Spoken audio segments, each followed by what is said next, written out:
Imaginez si toutes les femmes du Canada décidaient de ne pas rentrer au travail demain matin. La société serait totalement paralysée, on s'entend. Eh bien, c'est ce qui se passe aujourd'hui en Islande, qui est quand même un bien plus petit pays. Les femmes font la grève pour obtenir une véritable équité salariale. Les écoles sont fermées, les magasins sont fermés, le transport en commun, les hôpitaux tournent au ralenti. Même la première ministre Catherine Jacobsdottir ne s'est pas présentée au travail aujourd'hui. Jacinthe Ève, d'abord, je veux vous entendre là-dessus. Les femmes qui sont en grève pour dénoncer les inégalités salariales, les violences sexistes et sexuelles également. Qu'est-ce que vous pensez de ce moyen de pression?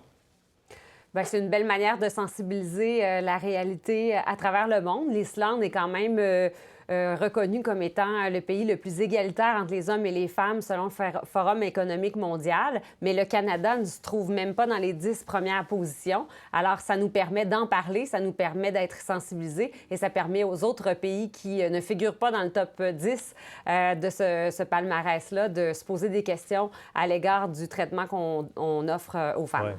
Voyez-vous, en Islande, les femmes gagnent en moyenne 21 moins que leurs homologues masculins, sans compter que 40 d'entre elles ont déjà connu des discriminations liées à leur genre ou des violences sexuelles. Et l'Islande, qui est une île d'environ 380 000 habitants, a été classée 14 années consécutives comme étant le pays le plus égalitaire du monde par le Front économique mondial. Très intéressant. Votre réflexion sur la grève des femmes aujourd'hui, Karima? Bien, je trouve que c'est une image qui est puissante. En fait, c'est une image, c'est un symbole. Évidemment, ça fait le tour du monde. Ça envoie aussi le message à d'autres pays à peut-être regarder, justement. Bien, c'est un peu l'exercice que ça fait, parce qu'on le fait d'ailleurs ici au Canada, mais ça se fait aussi ailleurs en disant, ouais, finalement, est-ce que finalement l'égalité, l'équité salariale est atteinte?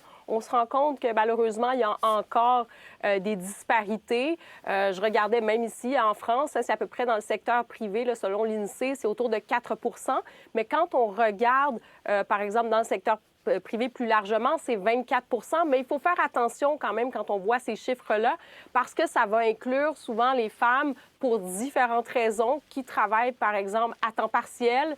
Il y a aussi l'accès à ces fameux postes qui sont, disons, mieux rémunérés, qui sont souvent, encore une fois, davantage l'apanage des hommes. On a vu que souvent les femmes étaient attirées pour différentes raisons dans des métiers, par exemple, du care, comme on dit, où ça va être moins bien rémunéré. Il y a les arrêts aussi, bon, notamment quand les femmes ont des enfants, des choses comme ça, pour lutter aussi sur la question de l'agisme. Donc, il y a quand même beaucoup de choses, mais il faut souligner l'avancement, effectivement, depuis 1975, quand on voyait en Islande versus à aujourd'hui. Il faut saluer les avancées. Il faut quand même se dire que quand on se bat, il peut y avoir des résultats positifs, puis il faut les saluer. Et il faut se dire que ce qui manque, bien, il faut continuer. Et si je peux me permettre, ce genre de démonstration, j'aimerais bien voir ça aussi pour d'autres causes. Hein, quand on voit, par exemple, les femmes en Iran qui se font tuer, qui n'ont pas de liberté, j'aimerais ça voir aussi cette empathie, ce sentiment-là un peu aussi à travers le monde. Quand on regarde l'équité salariale au Canada, en 2023, pour chaque dollar gagné par les hommes, une femme de 25 à 54 ans gagnait en 1998 en moyenne 84 cents, 2018 87 cents, 2021 89 cents. Donc ça s'améliore, mais ça change pas vite quand même, Cyril. Ça change pas vite. Puis si en Islande, on est obligé de faire ce genre de manifestation, imaginons chez nous. On a eu des avancées. Il y a beaucoup de juridictions qui ont adopté des lois sur la parité salariale, c'est-à-dire sur l'égalité pour qu'un infirmier et une infirmière soient payés le même salaire. Mais l'équité salariale, c'est autre chose. C'est-à-dire de comparer des catégories d'emplois qui sont mobilisées par des femmes davantage que des hommes et de trouver l'espèce de barème de comparabilité entre les deux pour s'assurer que ce soit équitable. Et ça, c'est le grand défi, en particulier dans le secteur privé, en particulier pour les petites entreprises. Je sais qu'au Québec, par exemple, vous avez une loi sur l'équité salariale. Depuis 1996.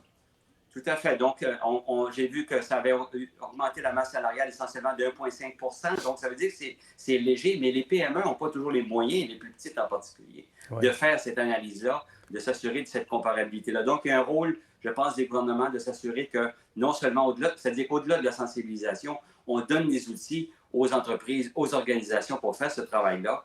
Et puis, il faut s'assurer aussi que les hommes, on peut participer aux manifestations. aussi. Oui, parce qu'il n'y a pas d'excuse aujourd'hui. Je veux dire, en ce moment, il n'y a pas d'excuse pour qu'on n'arrive pas non plus. Là, quand on voit que pour, par exemple, encore une fois, certaines professions ou certains postes similaires, qu'il y a un différentiel, je veux dire, c'est inacceptable. Absolument. Et oui, il faut continuer à travailler pour vraiment qu'il y ait cette pleine égalité, cette pleine équité aussi. Oui, parce que ce différentiel fait en sorte que, selon le Forum économique mondial, ça prendrait 131 ans pour atteindre la parité dans le monde. Donc, c'est beaucoup trop long. Je pense qu'on s'entend là-dessus. Ça prend trop de temps, Jacinthe-Ève. Et donc, on va jusqu'à faire une grève des femmes comme ça, les femmes qui vont en grève en Islande, pour envoyer un message. Mais est-ce qu'on devrait faire ça ici aussi? Ou en fait, je vous pose une autre question. Quelles sont les solutions pour pas que ça prenne 131 ans? Bien, tout d'abord, il est tout à fait approprié en ce moment de parler de l'écart salarial. Il y a 200 par semaine, selon l'Institut de la statistique du Québec, qui sépare le salaire d'une femme versus d'un homme. Donc, en cette période de négociation des conventions collectives dans le secteur public, dans le réseau de la santé et de l'éducation, qui sont fortement dominées par les femmes, 78 sont des femmes. Exactement. Donc, il est peut-être temps de se poser la question dans cette négociation-là si on ne pense pas aussi à l'aspect des femmes dans les négociations salariales.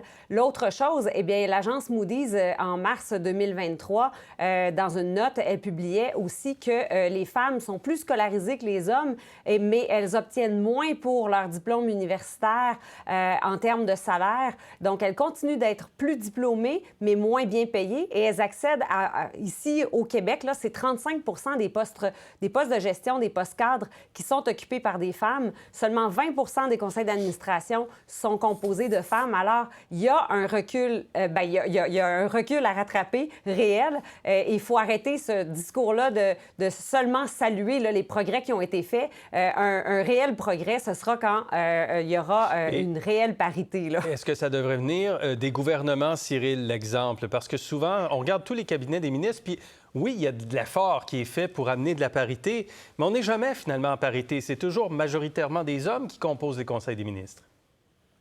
Absolument. Il y a un sexisme systémique qui existe. C'est celui-là qu'il faut qu'on règle. C'est un aspect culturel. Il y a aussi, comme je le disais tout à l'heure, je pense un rôle des gouvernements, des administrations, d'accompagner les organisations. Dans le secteur public, ça se fait, je pense, jusqu'à un certain point. Le secteur privé, c'est plus difficile, mais encore une fois, je pense que c'est un rôle de société de faire en sorte que cette question-là soit réglée une fois pour toutes. C'est absolument inadmissible à la fin de la journée. Dernier mot, Karima, en quelques secondes. Oui, puis ça commence en fait très tôt. Ça commence même à l'école, ça commence dans les familles et ensuite, bien, c'est plus globalement dans les entreprises. Il y a vraiment des efforts à faire. Donc, c'est surtout les plans de la société pour qu'on arrive vraiment à cette égalité. Merci pour vos réflexions, vos commentaires, vos bons mots. Vous étiez passionnants, passionnantes. Merci et à la prochaine. Merci. Merci. Pour voir nos émissions en entier, rendez-vous sur la chaîne Ici RDI.